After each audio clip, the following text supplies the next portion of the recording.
তার চেয়েও আমাদের যে ব্যক্তিগত যে ইভেন্ট গুলো রয়েছে সেই ইভেন্ট গুলোতে আমাদের সাফল্য আনা কিন্তু আরো অনেক বেশি সহজ।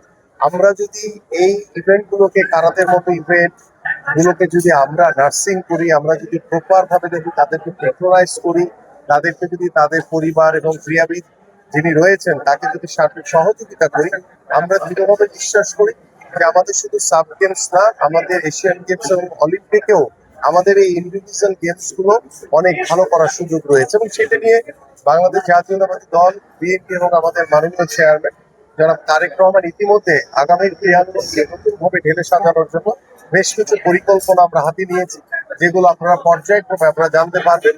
সর্বপ্রথম থেকে আমরা যে খেলাকে আমরা পেশা হিসেবে প্রতিষ্ঠিত করতে চাই, আমরা জাতীয় শিক্ষাক্রমে ৪র্থ শ্রেণী থেকে খেলাধুলাকে বাধ্যতামূলক করতে চাই এবং আমাদের প্রত্যেকটি জেলা শহরে আমরা স্পোর্টস ভিলেজ তৈরি করতে চাই।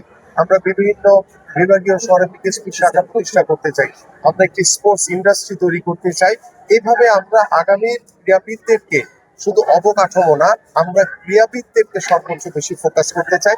তার নিরাপত্তা, তার আর্থিক সচ্ছলতা, তার পরিবারকে আশা এবং ভরসা দিয়ে তাকে আশ্বস্ত করতে চাই যে আগামীর যে ক্রীড়াঙ্গন, সেই ক্রীড়াঙ্গন হবে আমাদের ক্রীড়াবিদদের, এদেশের সাধারণ মানুষের। এবং আমরা সেই ক্রীড়াবিদ এবং খেলোয়াড়রা যখন খেলে তখন দেখা যায় যে তাদের অনেক বেশি কদর থাকে। খেলা ছেড়ে দেওয়ার পরে তারা একটু হতাশার ভিতরে পড়ে যায়। আমরা সেই সকল ক্রীড়াবিদদেরকে আশ্বস্ত করতে চাই যে খেলা চলাকালীন সময় আপনার যেমন কদর থাকে, ঠিক খেলা ছেড়ে দেওয়ার পরে সরকারের পক্ষ থেকে আপনাকে কর্মসংস্থানের ব্যবস্থা করে দেওয়া হবে। এটুকু নিশ্চয়তা আমরা প্রদান করছি। ইনশাল্লাহ আগামী ক্রীড়াঙ্গন হবে বাংলাদেশের সকলের, এবং আগামী ক্রীড়াঙ্গনের মাধ্যমে আমরা আগামী রাজনীতির গুণগত পরিবর্তন আনতে পারবো বলে আমরা বিশ্বাস করি।